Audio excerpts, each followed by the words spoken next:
Hello, good afternoon everyone. So for this afternoon, we have Ma'am Chari Gungog, one of the teacher of the Department of the Education. Good afternoon, ma'am. Good afternoon. So we have a few questions for this afternoon, ma'am. Is it okay? Yes. Okay. Okay, ma'am, describe the language policies that are currently in place in your classroom or in your school, ma'am. Language policies. Yes po. Especially in English po. English. Apo. Okay, in teaching English, since I am an English teacher, we always have this policy in class wherein we need to speak the language most of the time. Actually, they are encouraged to speak the language, but not to the point that they are given minus points, but it is just an encouragement for them to practice the language while in class. The same as in our classroom with classmate. So, ma'am, can you share to us the experience, your experiences, ma'am, in implementing these policies po? Was it hard, ma'am? Of course, there are challenges in implementing this policy since most of our students are not really into speaking the language. And of course, they are intimidated in speaking the language. And some bullies are laughing or maybe sometimes they're not really confident in speaking the language. So, as a teacher, our rule is just to encourage and of course, reprimand all the bullies in class. Okay, ma'am. Have you seen any positive outcomes, ma'am, so far?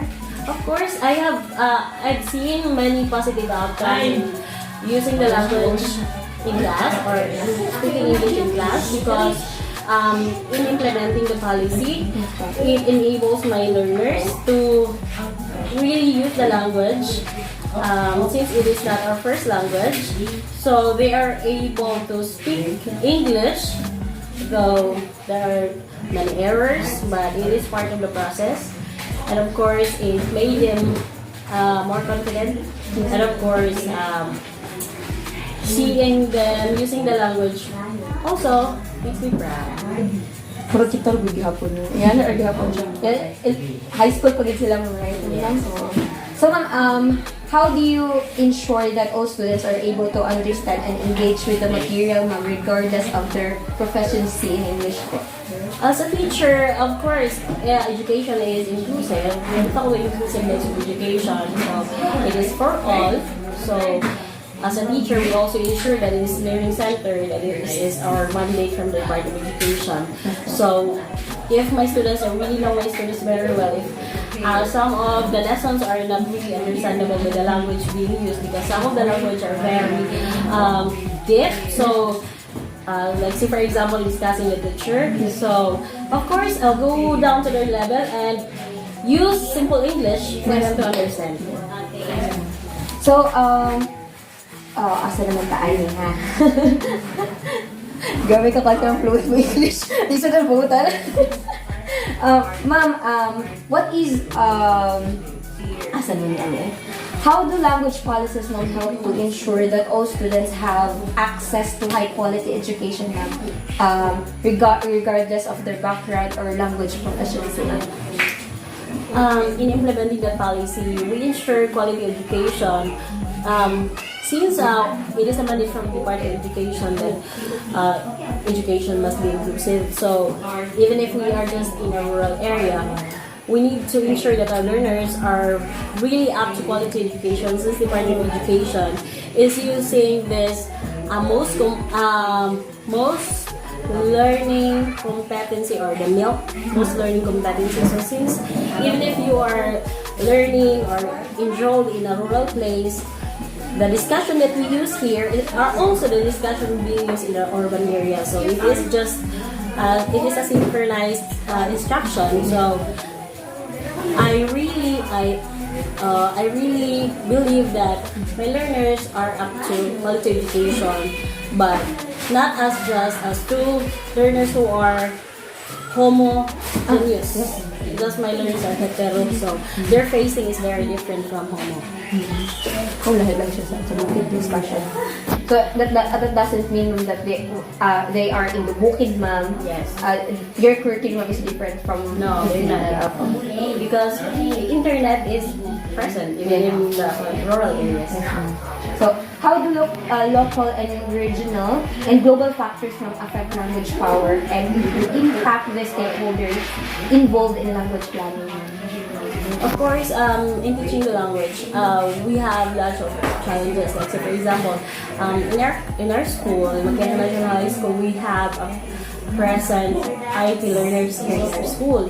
So the language barrier is very much different. And the language or the confidence boasted by these IT learners are very much different from these Bisaya learners. So there is really a challenge in the help of the local, since we teachers, we don't really know how to speak Manobo. So sometimes if we wanted to implement this kind of thing to them, some learners are tend to be silent because they don't want to be humiliated in class. So division, it was also being asked last month from a teacher who is having research about language. So it was being questioned to us if we were trained to do remediation with regards to IB learners. So our answers was, we are not trained because there is not yet guidelines or a training design coming from the regional office. So as per this, as per memorandum from the region, we don't have received yet a training about these IB learners and of course these learners who are in difficulty with speaking the language. So it's, all you have to do is just to be just to teach them the Yes. language as possible as you can, ma'am. no? Yes, it's just like teaching one size fits all. Okay. So, what do you think, ma'am, are the historical factors, ma'am, that allow or hinder current attempts to introduce multi-language policies po? When we talk about multi-language policy, so we are encouraging learners to speak the language. They can also speak in their own language. So sometimes we are really introducing that kind of policy since some of our learners cannot really interact using pure English. So for us to communicate and for us or for them to communicate and give their ideas in class, I can always say that if you are really finding it hard to really speak the language, you can use Filipino or you can use Bisaya. Yes, ma'am. As long as it is not really purely Bisaya. So for them to really practice the term participation in class. You cannot express your thought, ma'am, especially, ma'am, Yes, if there's a language barrier. Yes. So, ma'am, do you have any recommendation, ma'am, for improving the implementation of language policies in the Philippines? Just any recommendation, ma'am. Maybe my recommendation would be, I think it is from the Department of Education to train or give more training design or books that may help.